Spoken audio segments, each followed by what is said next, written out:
There are two primary ways of communicating with beings of higher consciousness. One is through astral projection, where you leave your physical body and communicate to them in person. As much as I'd love to break into astral travel right now, we have to save that for later. The other method involves having a being come to Earth and communicate through a trained person, and this is called channeling.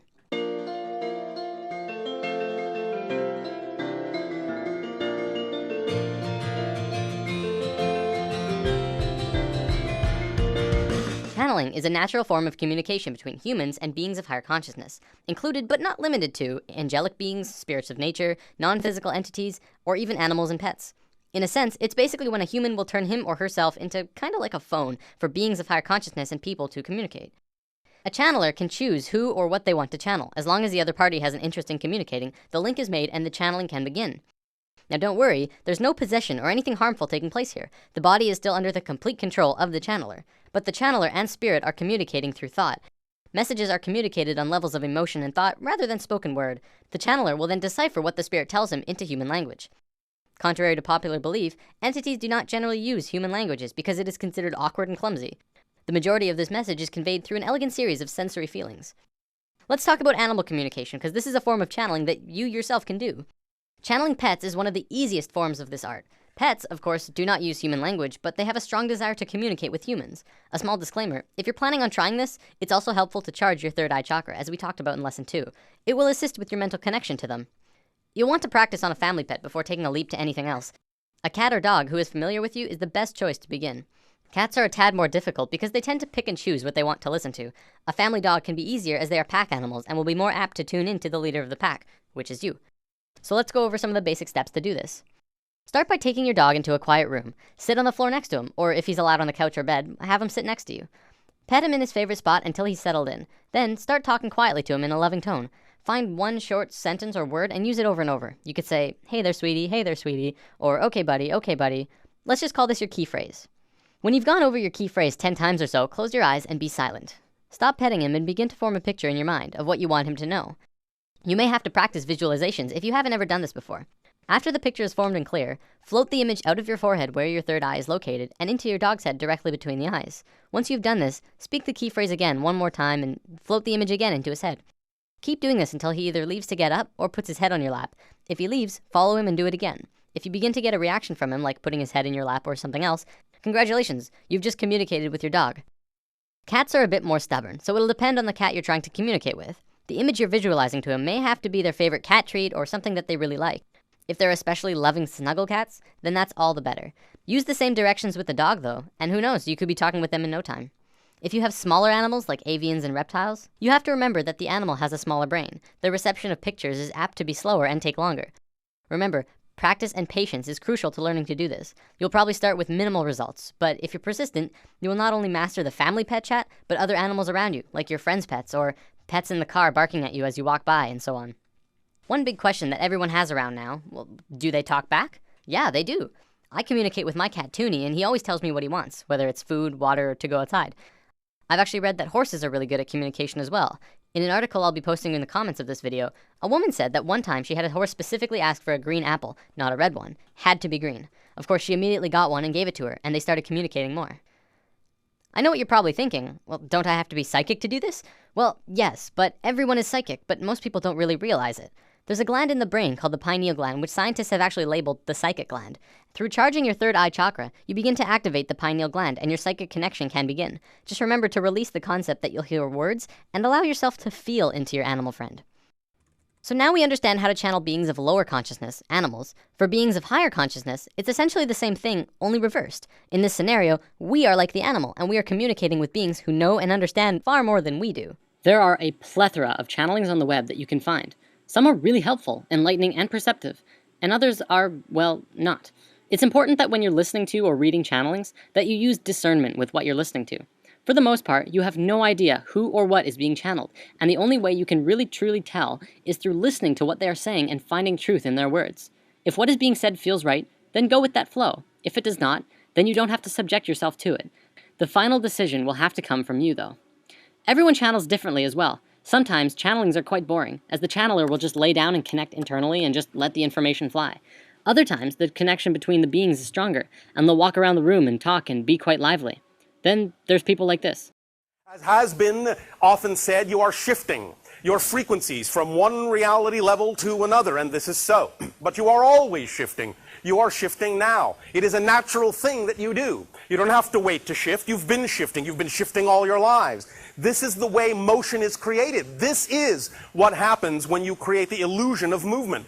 The only way to create the illusion of movement is to actually shift from parallel reality to parallel reality that's slightly different than the reality you were in before. So you're shifting now, you're shifting now, you're shifting now, you're shifting now, you're shifting now. Through constantly shifting parallel realities. The idea is that you don't notice this so much because each new reality you shift to is very similar to the one you were existing in before. The idea of noticing the change is to create there to be a bigger difference between the parallel reality you shift to and the one that you were in before. That's when you know you're shifting. That's when you reveal to yourselves that you're always constantly shifting, and that learning to shift is not something you have to do. You do it automatically. You do it by your own second nature. It is natural to you to shift. This is the nature of how reality works. This is the nature of how change exists. So the question is not, can you shift? The question is, what will you shift to?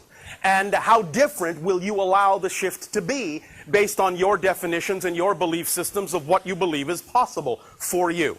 And this is why it is of paramount importance, as has been said this day, for you to really focus on the idea of the frequency, the vibrational frequency, the state of being that you prefer your reality to be, and thus then understand, based on what we have just said about shifting to parallel Earth realities, that when you change the vibration of your being, it's not that you change the world.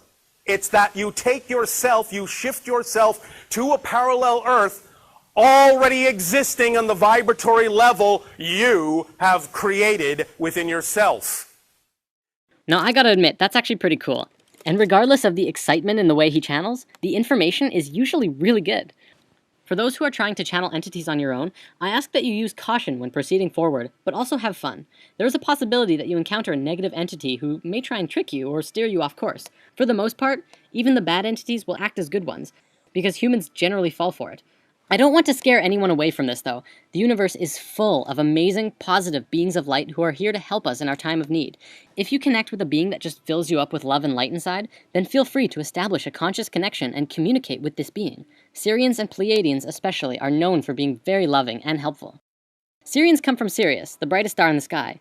The Pleiadians come from the Pleiades, which is a cluster of stars through the constellation of Taurus. To learn more about this, I recommend reading the book Bringers of the Dawn, or listening to the audiobook, which is available on YouTube. A lot of the information in spirit science does actually come from channeling. A man named Drunvalo Melchizedek was visited by a being named Thoth, roughly 30 years ago, and worked with him personally for many years. We're going to be learning a lot about Thoth, who was the priest king of Atlantis for a very long time. He wrote about all of his experiences in the Emerald Tablets, which are ancient, unbreakable tablets which we discuss in Lesson 12. The whole Atlantis story came from him. I highly recommend, for those who are interested in learning more, check out The Ancient Secret of the Flower of Life, the first book Drunvalo published about his experiences with Thoth, as well as 25 years of scientific research that works harmonically with what Thoth taught him. There's actually a being channeled named Cryon of Magnetic Service. He talks a lot about worldly events and what's going on a global scale. What's interesting is that Cryon has been invited to the United Nations 7 times over the last 13 years. If the UN listens to channeling, maybe it deserves a little more credibility than we realize. On my YouTube, I'm going to be posting small snippets from various channels, but most of them from Crimson Circle. Crimson Circle started out in 1999 when a being named Tobias started communicating with Jeffrey Hope.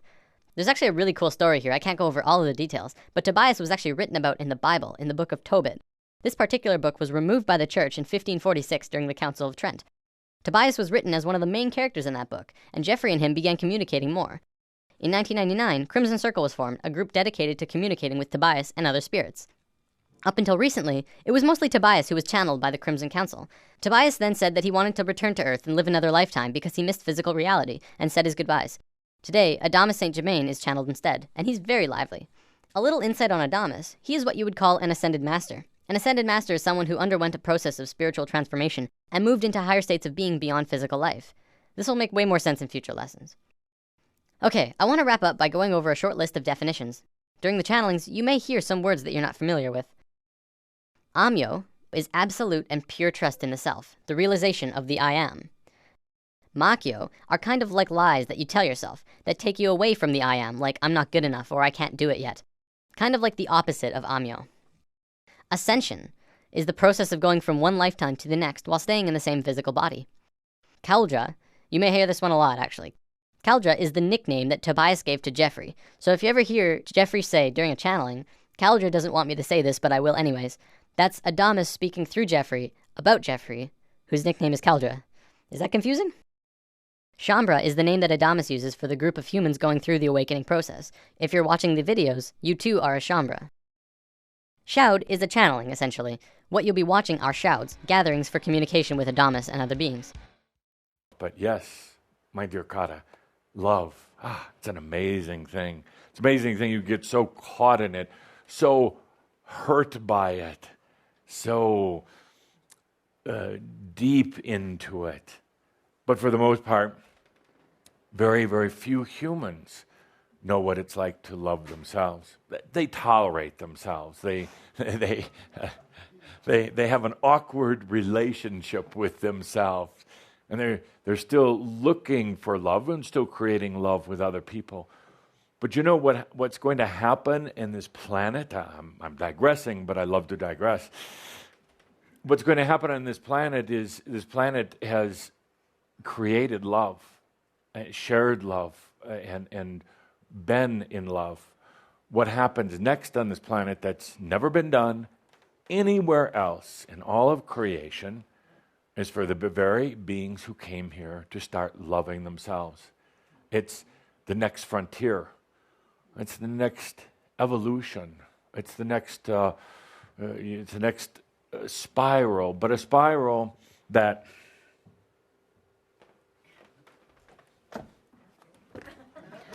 Oh my, no markers? Oh. Not that I'm so demanding. A simple cup of coffee, a marker is all I need to keep me happy. So you could say that your experiences have been like a big spiral and continuing to expand, continuing to experience and to share all that. But funny thing happens at a certain point in this awakening that you're going through. The spiral comes back into itself. And then you would have to create a hologram. You can't write it on the board like this, but you go through like a doorway into yourself. And you're never going to be alone in there because you found yourself, but you have an intimate understanding of everything and everyone else when you fall in love with yourself. Well, that wraps this one up. Happy channeling. Nothing like the sun to keep you from stumbling in the dark. Thought I once or twice you figured